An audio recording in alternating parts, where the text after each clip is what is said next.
Virus कर'ना virus गिख्रंथाव virus बेनिफ्राय सांग्रां जानो थाखाय जोङो हालादल गामिनि रायजो राजाफोरखौ खावलायहरनाय जादों। दाखालिनिफ्रायनो फोसावनाय नरेन्द्र मदिया लकडाउन जोंनि गामियाव बांद्राय फालिनाय जायाखै। बेनि थाखायनो रायजो राजा नोंथांमोनखौ फालिनो थाखाय खावलायहरनाय जाबाय। मानोना दिनैनि दिनावबो कर'ना भाइरासआ हादराव साग्लोबनाया खमायाखै, सानसेनि उनाव सानसे बारायगासिनो दं। बेनि थाखायनो नोंथांमोनखौ सांग्रां जानानै थानो थाखाय खावलायहरनाय जाबाय। लोगोसे गामिनि रायजो राजा नोंथांमोनखौ खावलायनाय जायोदि नोंथांमोना गावबा गाव न'आवनो थानांगौ। बे न'निफ्राय बै गुबुन न' मोनसे थांलाय फैलाय खालामनो मोना। उन्दै उन्दै गथ'फोरखौ लामा सामा हगारनो मोना। बैसो जानाय बोराय बुरि मानसिफोरखौ लामा सामा दखानफ्राव थांहोनो मोना। बेनि थाखाय नोंथांमोनखौ खावलायहरनाय जायो। आरो लोगोसे खावलायहरबावनाय जायोदि नोंथांमोननिसिम सोरनिबा न'खराव गुबुननिफ्राय फैनाय आलासि दङब्ला नोंथांमोना बेनिफ्राय सांग्रां जा आरो गोजानाव था। लोगोसे गामिनि गावबुरानो फोरमायना हो। आरो सोरबाफोर न'खरा बेफोरबायदि आलासिखौ दोनखोमाबाय दंब्ला जोङो गामिनिफ्राय आयेनारि साजा होनाय जागोन। भाइरास कर'ना भाइरास कर'ना भाइरास हादराव फोसावनाय गाहाय मन्त्रि लकडाउननि फोसावनायखौ दिनै जोंनि गामियाव बारा मानिनाय जायाखै। बेनि थाखायनो नोंथांमोनखौ मानिनो थाखाय खावलायहरनाय जाबाय। गोजोन्थों।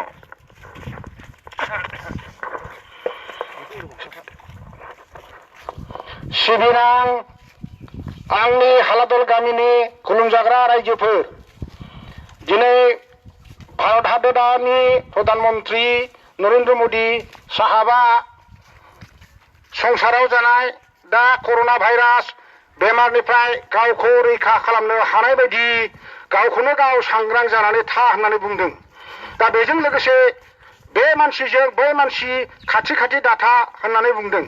दा बिनिखायनो बिथांनि फोसावनाय बाथ्राखौ जोङो गोग्गो गोथारै फालिनो थाखाय आखायाव लानांगौ। दा बेखौ नायनानै जोङो गामिनि रायजोफ्रा नुनो मोनदों हालादल गामिनि मानसिफ्रा बांसिनानो बिथांनि बे बुंनाय बाथ्राखौ मानियाखै, फालियाखै। दा न'निफ्राय गथ' गथाय ज' जाजाय लामा सामा ओंखारबोगासिनो दङ।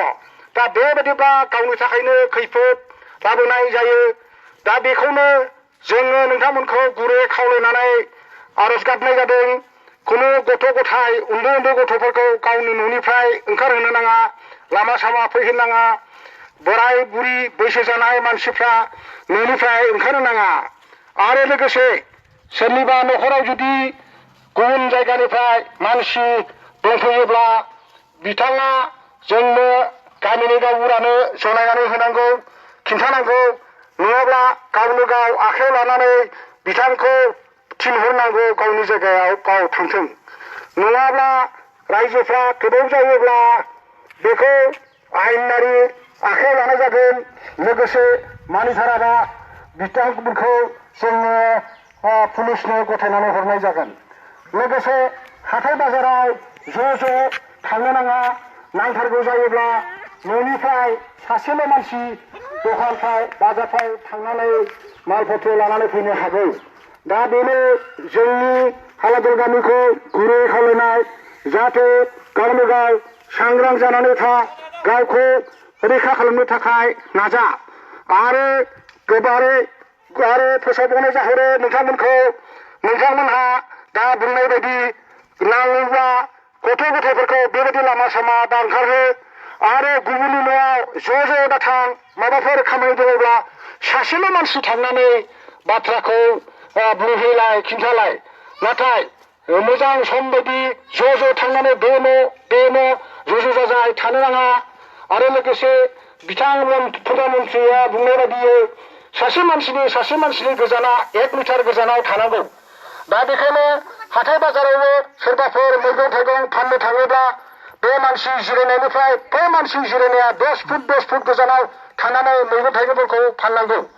दा आङो नोंथांमोनखौ गले गले खावलायनाय जायो, जा गावखौ रैखा खालामनो थाखाय बे बेमारनिफ्राय होबथानो थाखाय गावनो गाव सांग्रां जानानै था साब सिखोन जानानै था लोगोसे टिभि माबाफ्राव मबाइलफ्राव होनाय बायदि हरला गुरला दुगैलाबायनानै लाल साहा लोंलाबायनो नाङा बेफोरो नङै बाथ्राफोरखौ फोथायनो नाङा अमा बुथारनाय दाउ बुथारना जानाय बेफोरबायदि हुदाखौबो गार मानो होनबा बेफोर जिबफ्रा नोंनिनो संसाराव थांना थानाय रांखान्थिखौ हेफाजाब होनाय मोनसे मोजां राहा जानला मोनला खोथाफोरखौ फोसावनो नाङा मालाय बुंनाय बाथ्राफोरखौबो बाराद्राय फोथायनानै लानो नाङा आङो आरो हालादर गामिनि जानानै नोंथांमोनखौ गुरै खावलायबावनाय जाहैबाय जाहाथे न'निफ्राय दा ओंखार बे 21 सान जेरै भारतनि प्रधानमन्त्रिया बुंदों बेबायदिनो नोंथांमोनहा मानिनानै सोलि गावखौ रैखा खालामनो नाजा